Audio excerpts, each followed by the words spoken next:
Dan hari ini saudara, yang paling saya tak seronok lah bila saya tengok tular di media sosial. Ini sama ada benar ataupun tidak. Apakah ini kenyataan benar beliau, ataupun ini adalah yang ditulis oleh wartawan, ataupun slip of the tongue, iaitu tersalah sebut ke, saya tak tahu. Tetapi ini berhubung dengan kenyataan Menteri Kesihatan Khairy Jamaluddin. Saya hati tengok, dan saya berdoa agar, dan saya amat berharap supaya itu bukan kenyataannya. Tapi kalau benar itu merupakan kenyataannya, saya amat merasa cukup tidak. Dan kita menggalakkan sektoral mandate ini kepada syarikat swasta. So companies should have a sectoral mandate, a company mandate as well. You want to come back to the office, you have to be vaccinated.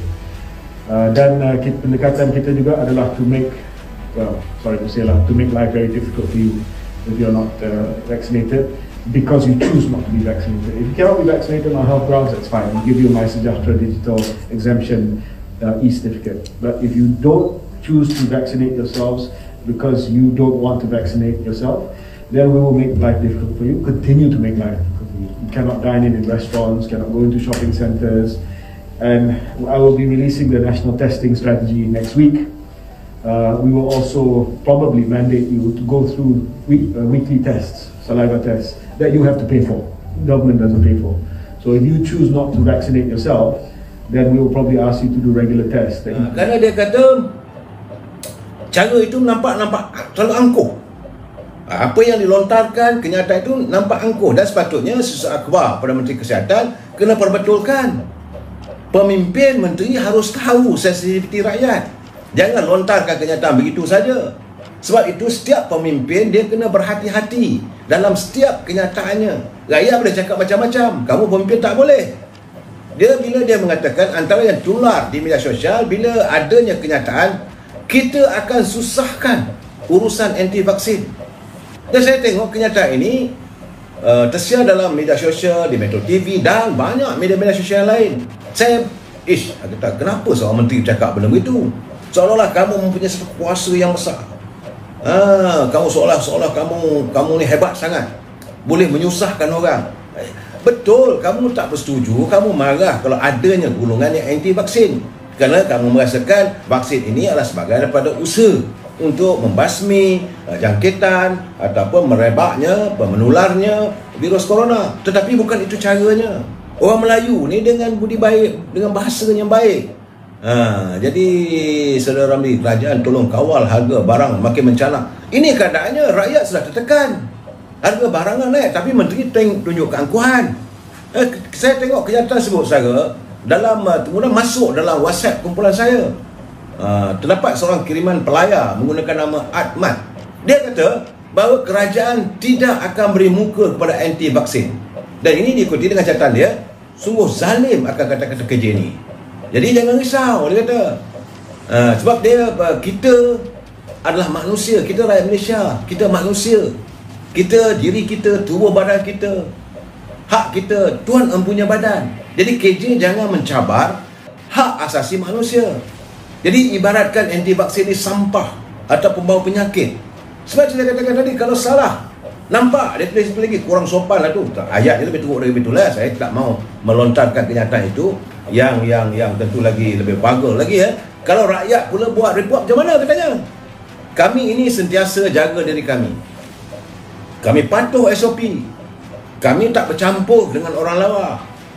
Jadi janganlah haloba bila diberi jawatan.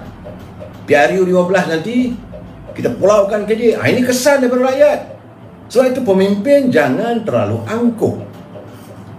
Katanya lagi, kalau 1 juta rakyat buat laporan, buat report, dan kemuka tuntutan saman 1 juta saman, macam mana? Kena bayar. Rakyat ada Biro Bantuan Guaman, ada undang-undang. Rakyat ada IC, rakyat warga negara Malaysia katanya. Rakyat ada kesan cucuk sejak dari kecil di lengan kiri. Jadi kacau lah saya tengok Mamat Rembau ni. Tak habis-habis melontarkan kenyataan yang seolah angkuh. Apakah waktu dia belajar di Oxford, dia tak belajar bahasa untuk human relationship, HR? Jadi mungkin bahasa dia produk daripada Oxford, kononnya hebat.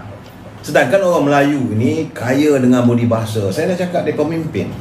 pemimpin bahasa dia harus memelihara aib dan malu. Jangan lepas cakap begitu saja. You menteri, memang kamu anak muda. Pada mulanya kita melihat bahawa dia adalah pimpinan yang boleh dianggap untuk masa depan. Tapi kalau itu caranya, kita merasakan bahawa tak sepatutnya daripada seorang pemimpin bernama menteri. Jadi saya rasa tak tahulah, universiti yang dia belajar kat Oxford tu tidak mengajar tentang budaya orang Melayu gamanya. Orang putih boleh lah, wow, we'll punish them. Boleh lah di sana, tapi bukan di negara kita. Warga bangsa yang sentiasa disantun dengan bahasa yang baik. Jadi ini satu keadaan yang harus kita lihat. Dan saya haraplah pegawai KJ, menteri apa ni, Setiausaha Akhbarnya, kalau ada sesuatu yang dilihat boleh mengganggu perasaan rakyat, cepat-cepatlah perbaiki. Jangan biarkan benda berterusan. Jadi orang akan melihat bahawa dia seorang yang angkuh, seorang yang sombong. Jadi kenapa harus ditanam kebencian kepada pemimpin? Saya sedihlah benda itu berlaku, saudara. Ya. Dan saya harap agar pegawai akhbar, Khadijah Jamaluddin, belajarlah tentang budaya bangsa kita yang menyantuni.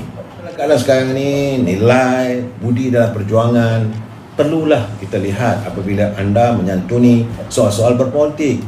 Ada satu perkara yang kita harus belajar daripada situasi politik hari ini. Pertama-tama sekali, saudara, jangan khianat, jangan engkar kepada keputusan. Setiap keputusan parti mesti diikuti.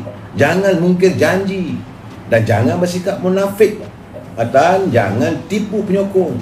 Serta paling penting, jangan sombong dan bongkar. Ini perlu kita jadikan amalan. Saya berseru pada warga saya sendiri, itu warga UMNO, parti lain dia punya hal lah. Jangan kita tunjuk kebongkakan kita. Sebab itu saya menegur Khadijah Jamaluddin, cukup-cukuplah orang mengatakan UMNO begitu gini. Dan paling pentingnya, apa yang diputuskan oleh parti kena patuhi. Jangan pula melontarkan pandangan sendiri. Anda mungkin punya pandangan, tetapi jangan menyanggah keputusan parti. Ini jadi kalau tidak, mereka ini akan dikenang dalam pimpinan sejarah UMNO sebagai yang akan ditatap oleh generasi akan datang, untuk melihat mereka bahawa mereka adalah antara orang yang terlibat yang menghancurkan parti kita. Contohnya kita dah bersetuju, suka tak suka, saya nak bagi tahu bahawa kita dah bersetuju, kita menolak. Kita dah menolak kerjasama dengan Bersatu.